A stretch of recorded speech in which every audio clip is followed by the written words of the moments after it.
Good morning. You're listening to What's at Stake on WPFW FM 89.3 FM.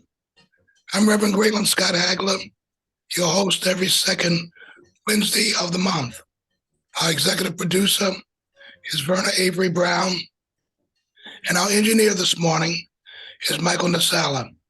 We are a listener-supported program, and your contributions keep us on the air, bringing to you jazz and justice. We are bringing to you this morning the justice mandate in our mission. My frustrations run deep. I guess they always have and they always will. I've seen and bristled at the manipulation of history that diminishes the resistance to injustices and oppressions. And when it is finally admitted, the narrative is distorted in such a way that the history and the significance is barely understood. For example, the right wing cites King's quote of being judged not by the color of your skin, but by the content of your character, to suggest that Martin Luther King Jr. was opposed to affirmative action, or that the enslaved in this country were contented in their conditions, so they did not rebel, ignoring the numerous rebellions that took place and the varied and infinite acts of resistance. Those in power would want us to believe that Clarence Thomas is somehow an extension of Thurgood Marshall, and the distortions go on ad nauseum. When we look at Black history or African history in the diaspora, Black people make the mistake, I believe, of being caught up in the first to do this or the first to do that, desiring to fit in to the American system and the American narrative. And in the US, we have a tendency to only look at what took place on this continent and fail to see the Caribbean or our continued links with the African continent and its hopes, aspirations, inspirations, and the inspirations of the movement here that were observed and appropriated in the movements there.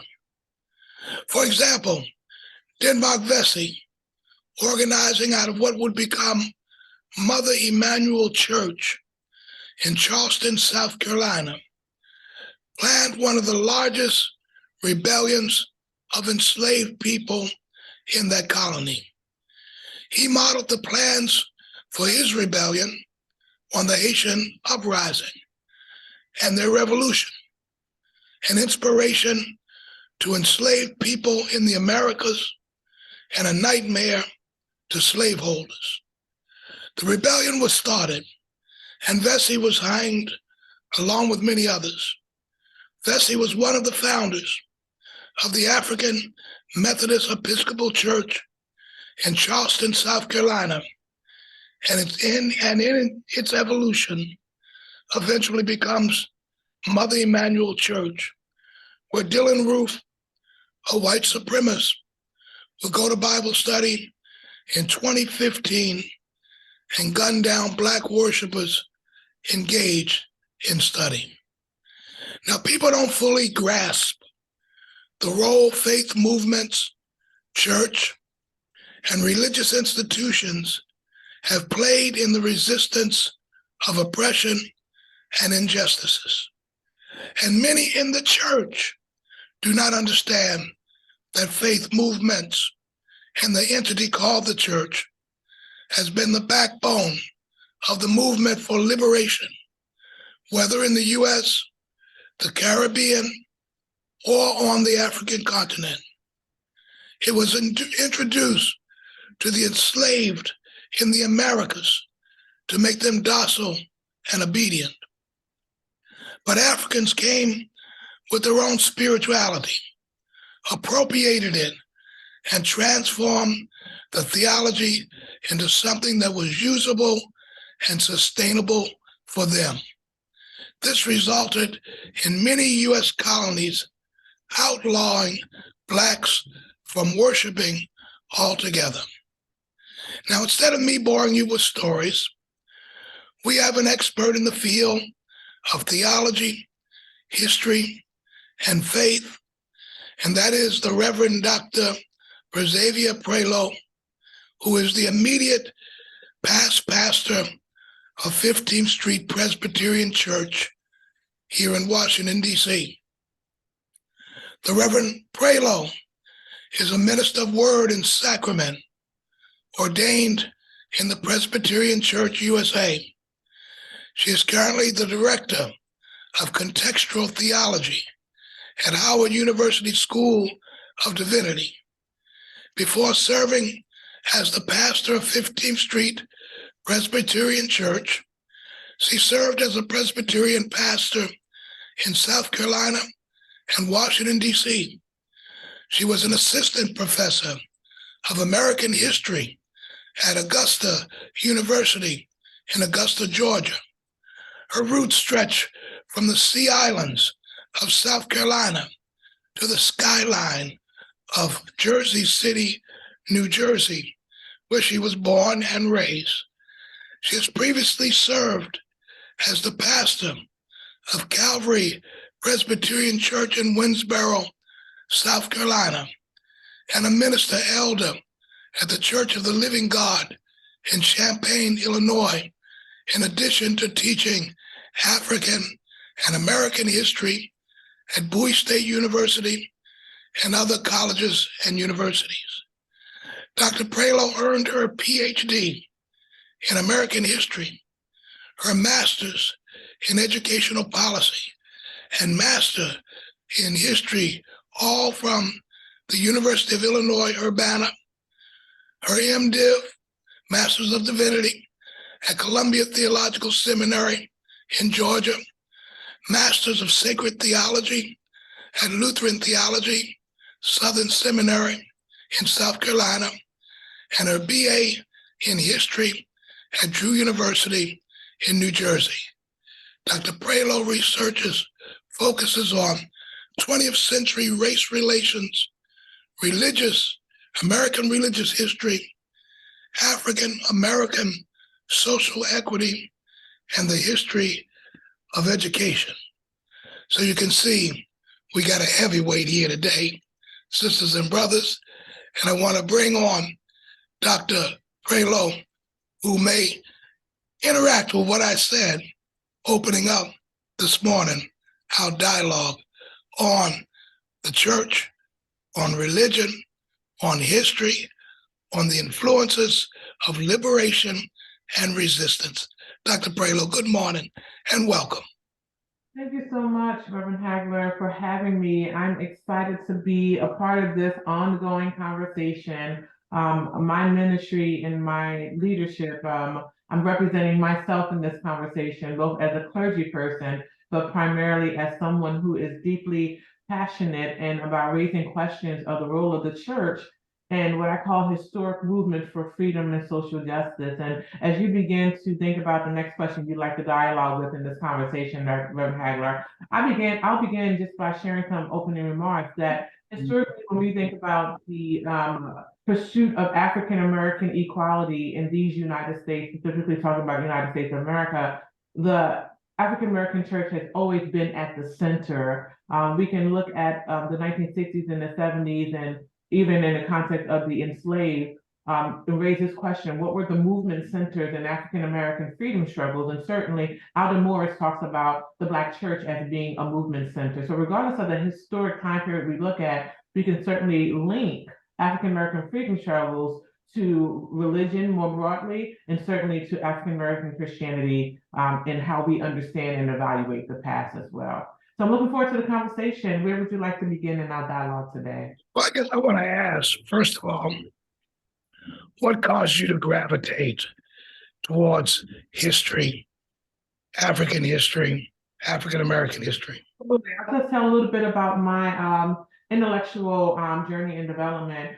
First, I'm a native of Jersey City, New Jersey. I'm the first person in my family to graduate from college on both sides. And so for me, when I think about my own journey, education and faith have always been two sides of the same coin. Growing up in Jersey City, New Jersey, and also spending a lot of time in North New Jersey, it was really important for me to know my history and my heritage. I attended college at a small liberal arts institution, Drew University, United Methodist in Madison, New Jersey. And in that institution, one of the first courses I took was African American history from Reconstruction to the present.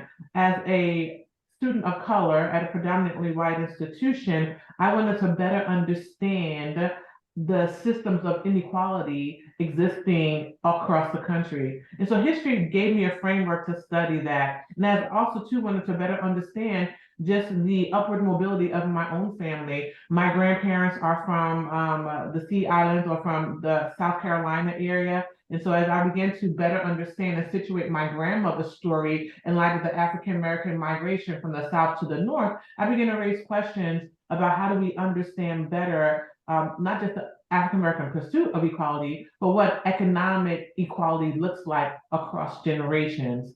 Fast forward, my life was deeply transformed and changed by the impact of Black professors along the way of all my educational journey. So I pursued a PhD in history at the University of Illinois. And in that context, I became deeply interested in what I call a Sankofa understanding of history. And at the same time, the beginning of what I call a Sankofa theology, in that in one way in which we situate the church as being the center of African-American freedom struggles, we also have to think about the God of our journey, as we sing, God of our weary years, God of our silent tears, the God who has helped us along the way. Well, as I began as an undergraduate, traveled quite a few times to Africa, in particular to Ghana, this idea that in order to better understand our present and our future, we have to always know from whence we've come. And every time we look back as a historian, we are reinterpreting the past from the framework in which we live now. So some people say you just study history for history's sake, and I actually argue, no, we don't. Because if we fail to understand history, we are doomed to repeat the inequalities of the past. So my interest in the history is both because it is a framework through which I understand the framework of the United States of America and global movements of inequality and global movements of resistance, but because I am very active and committed to what freedom and struggles for equality and justice look like today. We cannot have conversations about the importance of voting rights without understanding the struggles that African Americans and others have put into place to make voting rights a necessary conversation, beginning with Reconstruction onto the present. So history is always alive, it's always present, but to really come to the table and think about what justice looks like in this season, we have to understand from whence we've come so that we don't repeat the challenges of our past and that freedom and equality can look differently moving forward. So that's a whole lot in a few minutes. Amen, amen. I'm going to make a special announcement about you a little later in the show. So I want to build some suspense around what that announcement is going to be. But you talked about your people coming from the Sea Islands. Beaufort in particular, Beaufort. All right. And I did some organizing off of Hilton Head over on Defusky. Mm-hmm. And Defusky is one of the barrier islands. And, and one of the things that's important is that people for years, in a very derogatory way, spoke about the lingual system that people used as Geechees. Mm-hmm. Right? When in fact, folks refer to it more now as Gullah. Oh, yeah. And one of the things they were actually diminishing the fact that a lot of the language systems from Africa remained intact. Mm-hmm. People were using words from the continent that they brought over when they were stolen. So what I'm getting at is that there's a whole cultural history and foundation to who we are and what we do. And it's not just ignorance or a dialect or any of that, but it's actually we continue to wear the clothing of our origins. Would you comment on that a little bit? Absolutely. Well, in some of my lectures, so I've taught all over the country.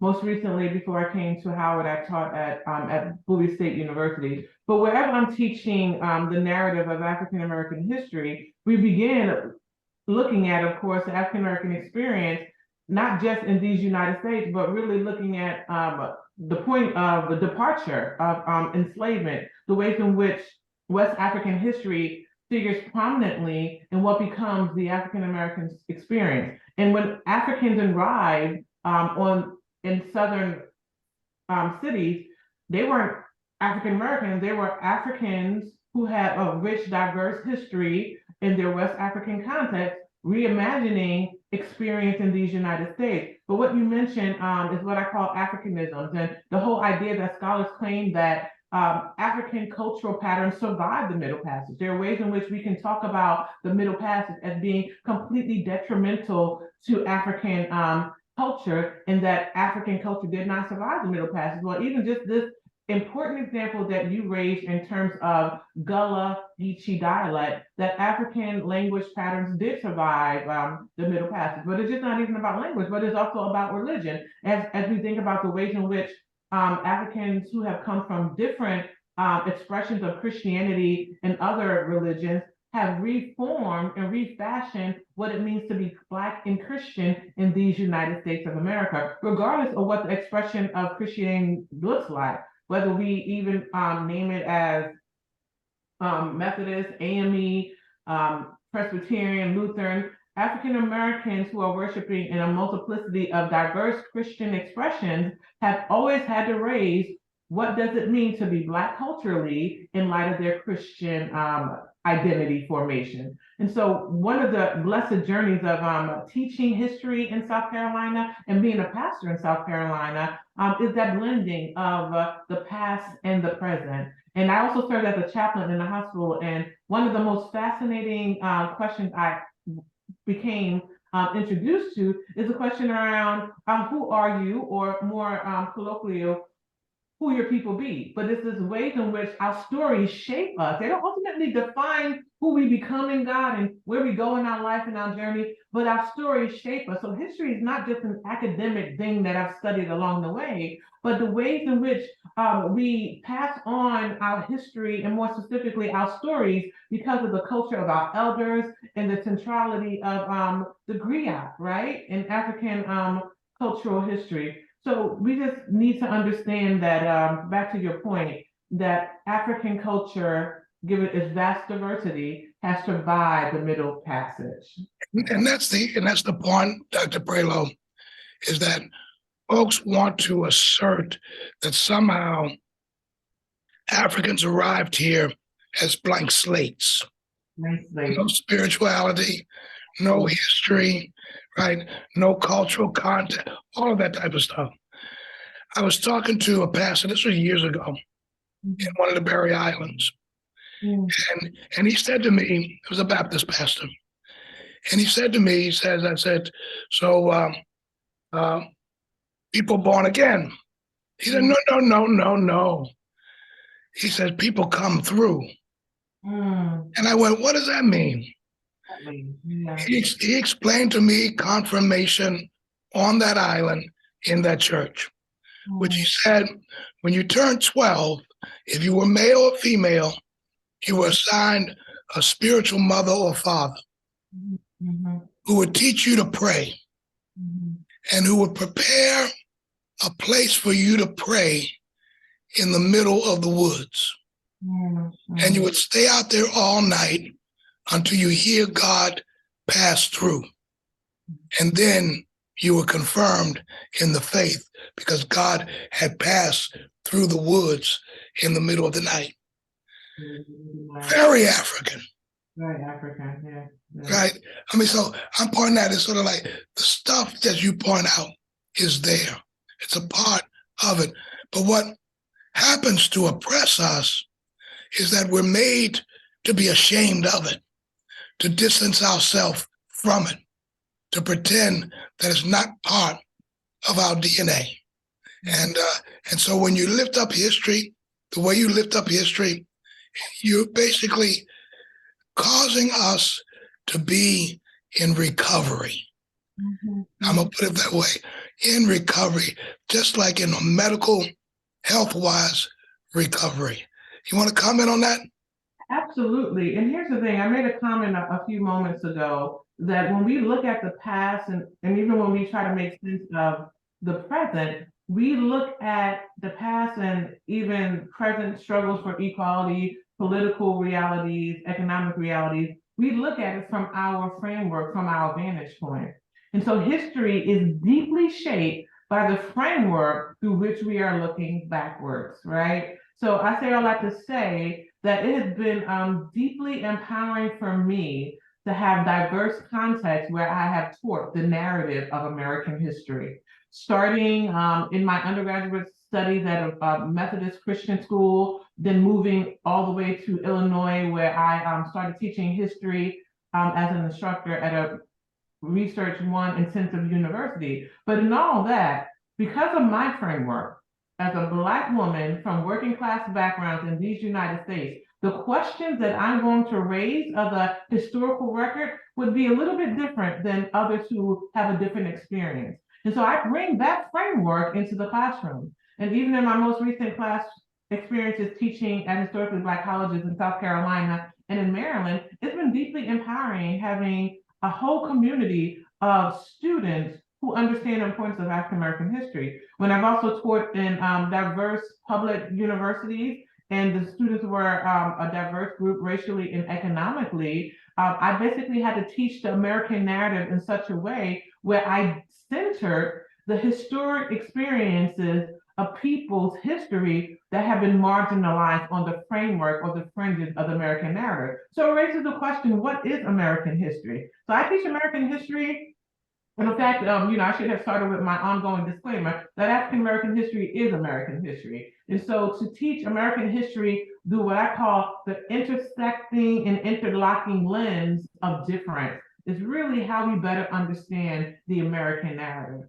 But history has become a politicized entity, meaning those who are teaching history and those who are writing history get to frame and tell the narrative. That's why it's so important for people and institutions to write their history so that we have multiplicity of histories that can tell the broader expansiveness of what does it mean to be a free person, a person of color in these United States, locally and globally. We cannot fully understand the full enterprise of history, both in an American context, in an African context, in a global context, unless we begin to continue the important work of writing history from the margins.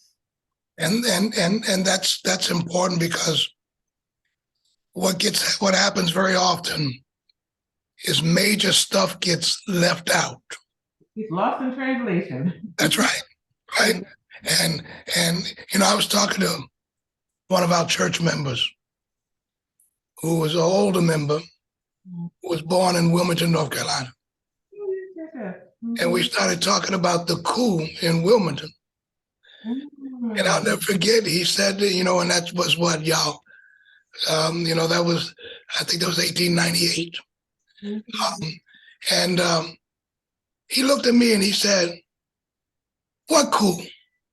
And I began to explain to him what happened in Wilmington when basically members of the city council were killed and the red shirts had a list of Black folks who were going to be exiled from the state of North Carolina. And he looked at me and he said, I ain't never heard of that. And now that you tell me that, I'm pissed. Right? And that's part of the thing, is that you want to pacify folks by leaving out major parts of the narrative. And so I want to get to this part, Dr. Praylow, because I think that one of the issues is we talk about Black history or African American history, rather than talking about history of Africans in the Americas, Africans in the diaspora, because there's a whole tapestry of history that influenced one way or the other. How do we begin to lift that back up? State that again. How do we lift back up the history of Africans, are you asking? Africans in the diaspora, all the movements that went on around liberation and freedom in Cuba, in Haiti. Well, I will just say this. We have to see these freedom struggles as being connected, as being interconnected. That the African American pursuit of equality in these United States of America is deeply connected to movements for freedom and equality all across the continent, all across Africa, and that post-colonial freedom struggles, movements toward independence in the 50s and the 60s were deeply connected to freedom struggles against segregation in the 50s and 60s here in the United States. And further, there is an important, my research agenda focuses broadly on the history of Black institutions and movements for freedom and social equality, specifically centering the role of historically Black colleges and Black church. So if we look at Black colleges for a moment, many activists and leaders and leaders from movements and global struggles for African and African American equality and equality across the Black diaspora, many of them were educated in Black institutions, Black educational institutions here in the United States. Now that makes a lot of sense, right? And so we even think about Black colleges as continuing to be places where generations of leaders are shaped for Black freedom struggles. And Black freedom struggles take on many forms, right? It's both politics, it's social movements, it's movements within institutions, and as Black Lives Matter has taught us, it's movements beyond traditional institutions where positions of equality have been waged and gathered. But back to your question, I would answer by saying that we need to see the pursuit of equality for African descent people across the diaspora as being connected. We deeply disservice ourselves and our fashioning and understanding of history when we situate African descent freedom struggles only within specific geographic boundaries. And we look at people like Marcus Garvey, ahead of his time in some ways, right? And we look at the Pan-African Congress. We can go on and on and on, that thinking about Black freedom struggles as being connected is not new, but we lose sight of it when we don't understand the broader history beyond the context in which we exist. Which is why travel and looking at freedom struggles and how people of Pan-African descent all over the world are experiencing life and liberation are important. And it's especially important for our young people, especially important for our young people. And even if they can't travel, we certainly need to tell African American history from a broader historical base, meaning the history of Pan-African people all throughout the country and the world. Thank you, Dr. Praylow. If you're just tuning in, you're listening to What's at Stake on WPFW FM 89.3. I'm the Reverend Graylin Scott Agley, your host, every second Wednesday of the month. And we're talking to the Reverend Dr. Perzavia Praylow and about church, theology, history, African history. And we're going to take a pause for any community announcements, and we're going to come back and continue the discussion. And we're going to ask you to join the discussion. You can dial in at 202-588-0893, 202-588-0893. Let's hear our community calendar.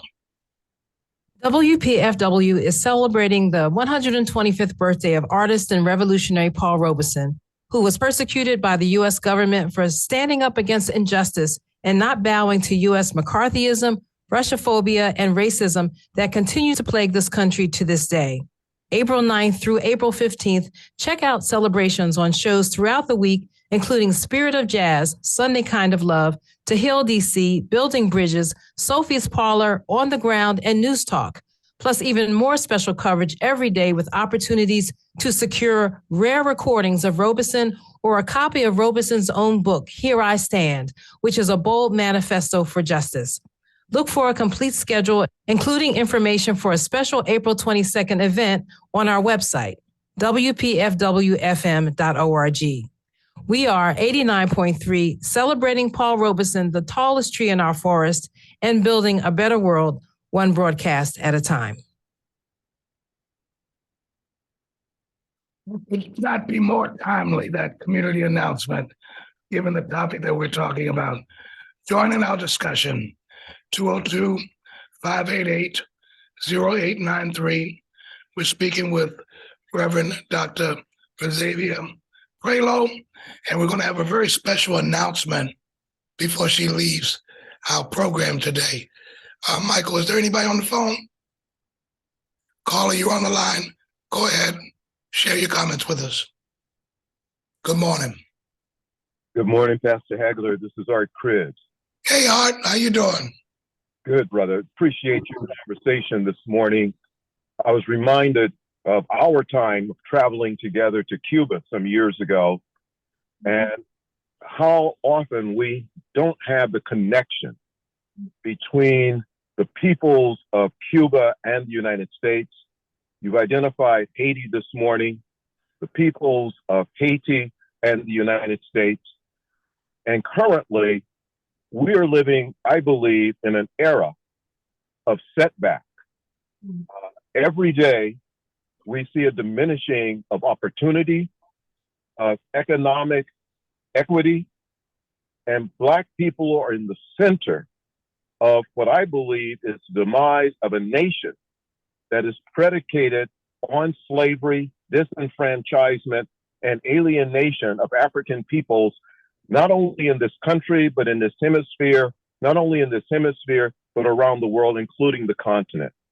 I'd like to hear your comment and your guest comment on the contemporary reality in which African people in our current context are disenfranchised and have been removed from opportunity here in the States. Finally, I'm concerned about the numbers of Black men and women we see on the streets as homeless, who were formerly employed, lost their jobs, were compensated for up to 26 weeks, and when that was cut off, they were cut off, and now there's such a part of the homeless population. The disenfranchisement of Black people in the United States, the alienation of African peoples in the hemisphere, and the disconnection between who we are and the continent. And I appreciate your guests, and I appreciate you. Thank you. And I appreciate you. I'm curious to hear, Reverend Hagler, your take on that conversation as well, given that you both have traveled to Cuba.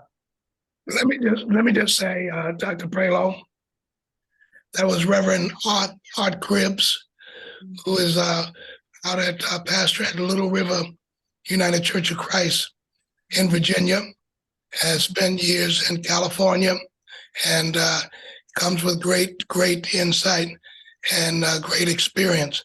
And one of the things that, as he points out, this continuity that exists, one thing is that a small example is in Cuba, people refer to it often as the Vatican of African religions. And that in the Santeria movement, it was passed down orally, the prayers, the language that still exists today. And when you think about that, that's 400 years or more of being passed down, which is really embedded in the structure. That's one thing. The other thing that hits me is the deliberate displacement of Black labor force. You don't need them.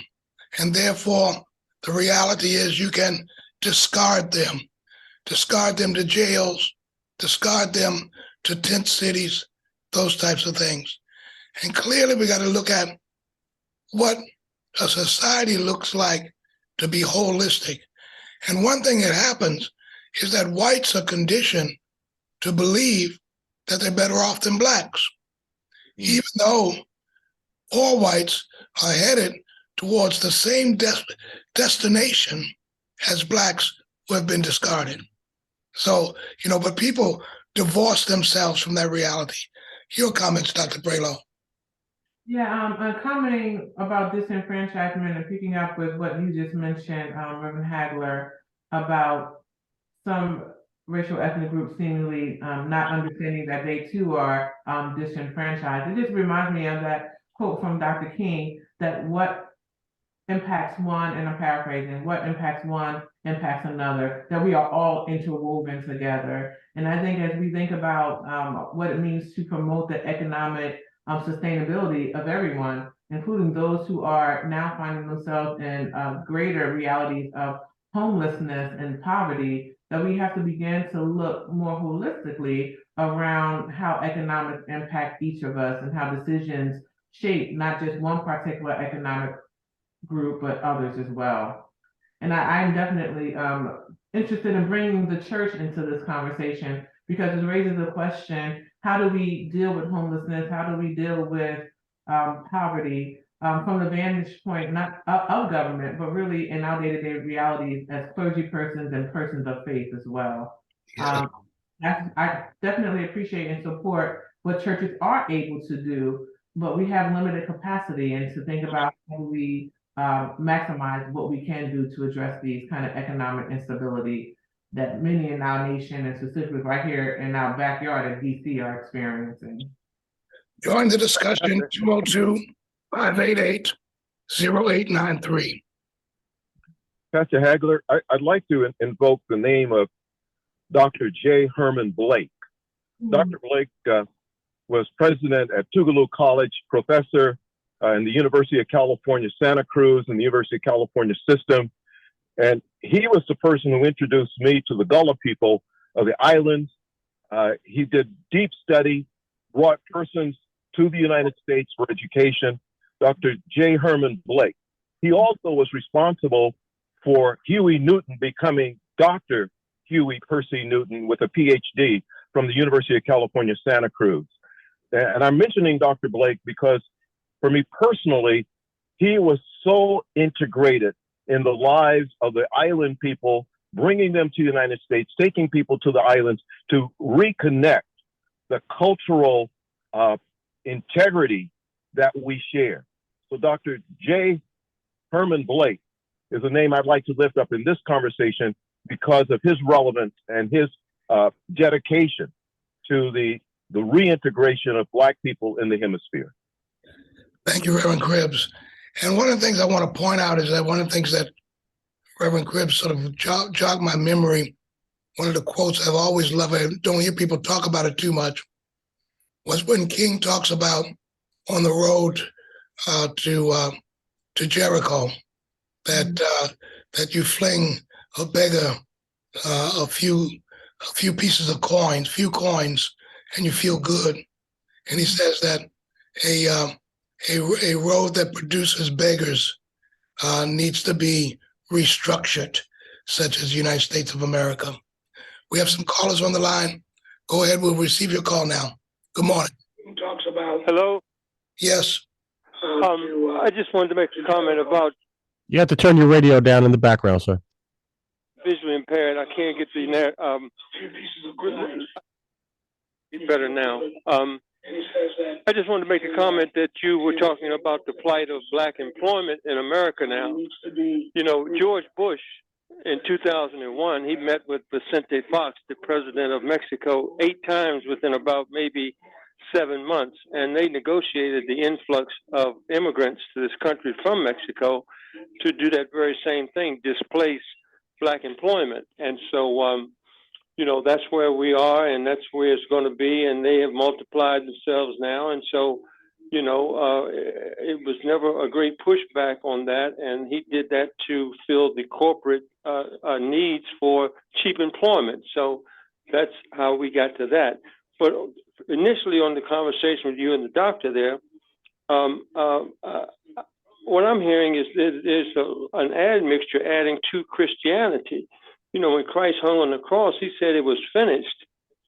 And so these African traditions and all those things, good historically, but we need to lift up the Christ, the cross alone, to let people know where this great blessing is and just where we are on the timeline of receiving this great blessing from above. And you could find that out more closely in Matthew 24, 22, and 23. But thank you for your program. I hope Thank you. Thank you for your comments. Bless you. We have another call on the line. Go ahead. Hello, Good morning. good morning.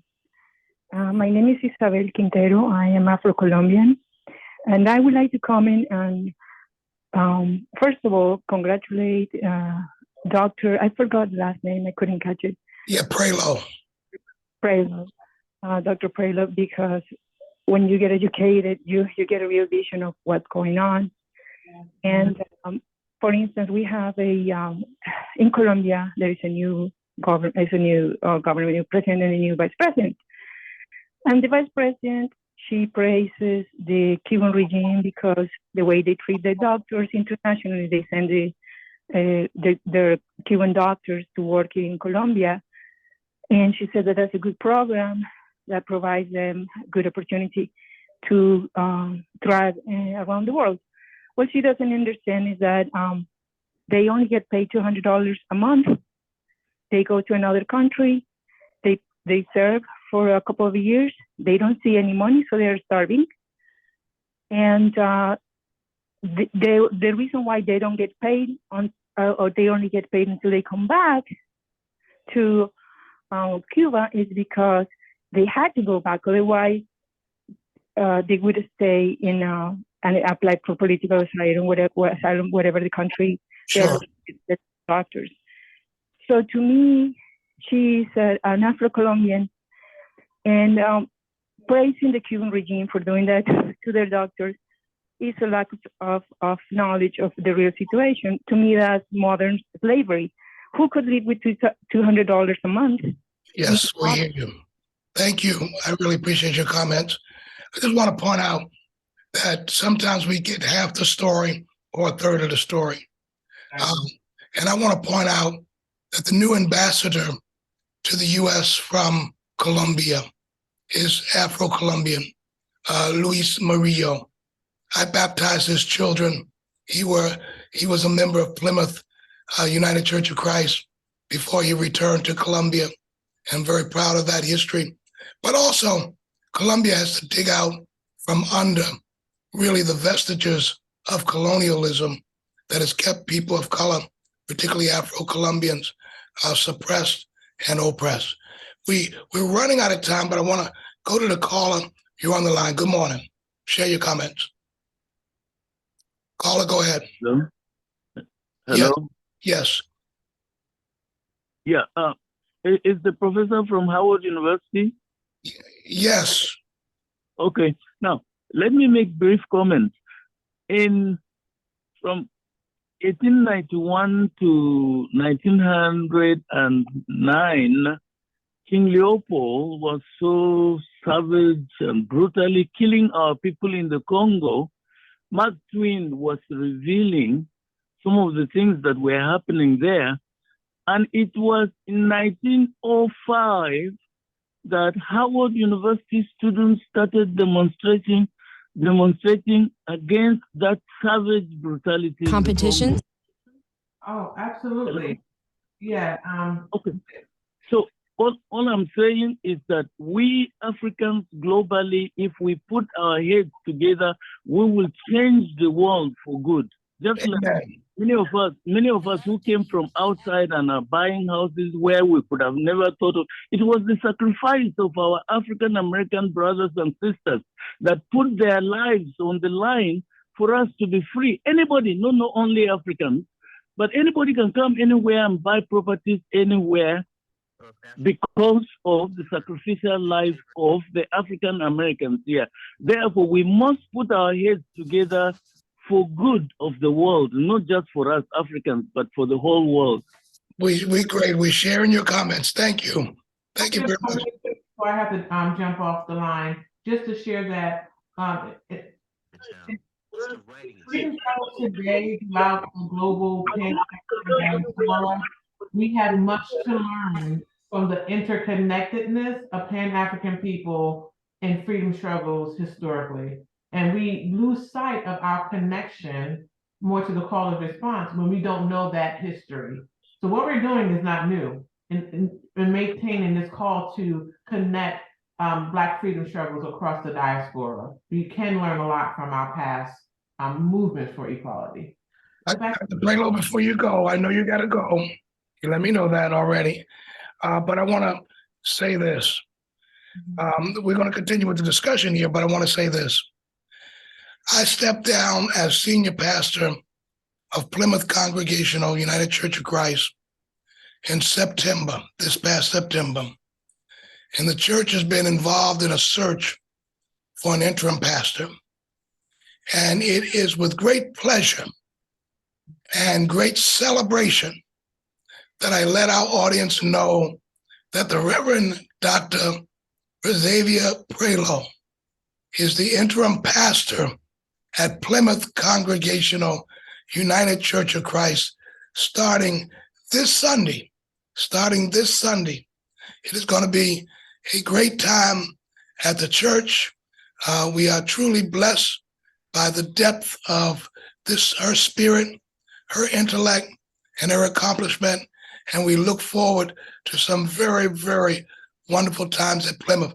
So I want to invite you to stop by at 10 a.m. on Sunday and greet Reverend Dr. Praylow.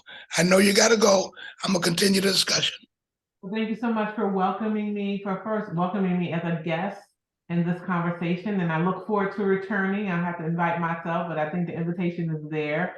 And I'm looking forward to continuing to lift up the legacy of leadership and impact for 30 years at Plymouth in your stead. And I'm looking forward to just doing what I can to help a community and a congregation to continue to be a witness of God's social justice in the world. But thank you all for the opportunity to be a part of this conversation. And I look forward to sharing and leading in collaboration as we try to move forth God's divine justice for us all. Thank you all so much for the conversation. Bless you, bless you.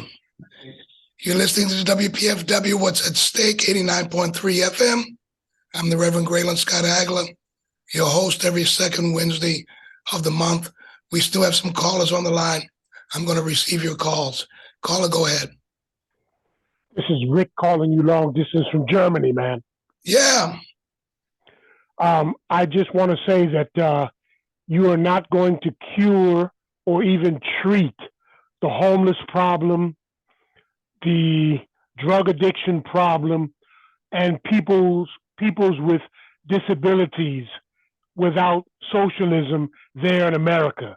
And yet at the same time, there are 20 to 21 million armed Caucasian Americans who would resist that idea of socialism and giving to people who are needy with the act of civil war. They are hoping to swell their numbers from 20 to 21 million to 60 to 70 million with all of this fascination with Mr. Trump. I am praying that those numbers don't swell and that Black Americans, Native Americans, and other Americans come out to vote in 2024 to show that they are resistant to the idea of white supremacy among the few. Thank you. And your comments are well received, because one of the things that we were talking with Dr. Praylow about is that the politics that we're dealing with in the United States right now are the politics leading up to the Civil War. It's the same thing. Civil War is not over. It's been continuing. And yes, we need to look at the radicalization of the economic system, the political system. One of the things that happened in Reconstruction was that as Blacks influenced the legislative process, we ended up with things like public education in order to democratize education, and compulsory education so that a populace would be educated. All other kinds of programs were put in place in Reconstruction to try to create another kind of system that was rapidly rolled back by 1870. So we're dealing with that post Civil War politics. Do we have another call on the line? No, we don't, Rev. All right. And I just want to thank you all this morning for sharing your comments. We are excited, but we have a lot to do. When I say we have a lot to do, it's because we're continually faced with sometimes our own delusion. For example, having an understanding of Christianity that gets me to heaven, but is no earthly good to me, is useless to me. I need a spirit that informs my existence on this earth. You know, as is said in the prayer, the Lord's Prayer, on earth as it is in heaven.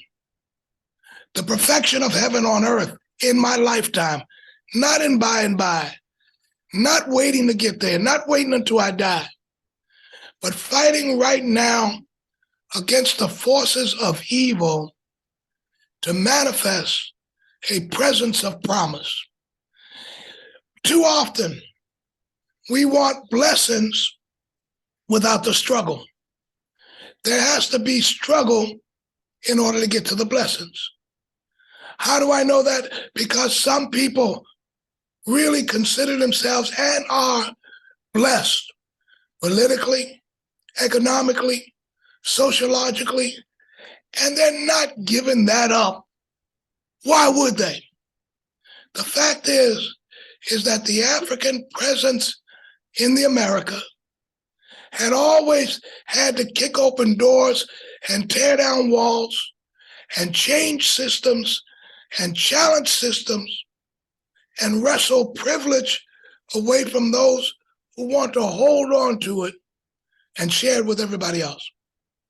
Now, even when we talk about the immigration issue, we get caught up in worrying about who's going to take what jobs, as if somehow the economic pie in America is limited. It is not limited, but the whole paradigm is built upon this idea: if you have, then I don't have. And if you have more, then I have less. And therefore, we struggle with each other to get the crumbs that flow off of our oppressors' tables. So let's stop playing that game. The reality is the right wing is so dead set against immigration because they believe that immigrants with Black folks will do something in terms of voting that they cannot control, and that they will vote against the interests of white supremacy and the white agenda. So why do you think folks spend a whole lot of time trying to limit who can get into the country and who can vote? And in fact, a lot of those trying to come into the country tend to be Haitians and Africans and people coming from those places. And that's part of the struggle to keep them out. So here we are today looking into this view of America that is presented to us. And unfortunately, we buy into this view of America without understanding the history or understanding the politics around it, which are always linked to history. So I want to challenge us today to go deeper than what's presented to us by the news, go deeper than what we hear and what we see. And when we pick up information off of the internet, ask yourself, what are the sources and what should I be believing and what I should not? So I want to thank you this morning. I want to thank you for being with us on What's at Stake. And I want to thank the Reverend Dr.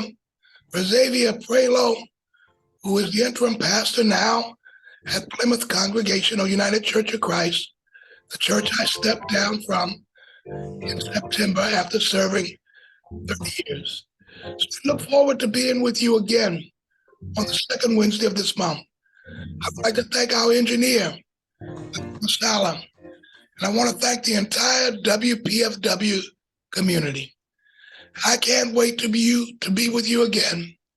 Be empowered, be uplifted, and be blessed, knowing that we have a lot to get done, and we will do it.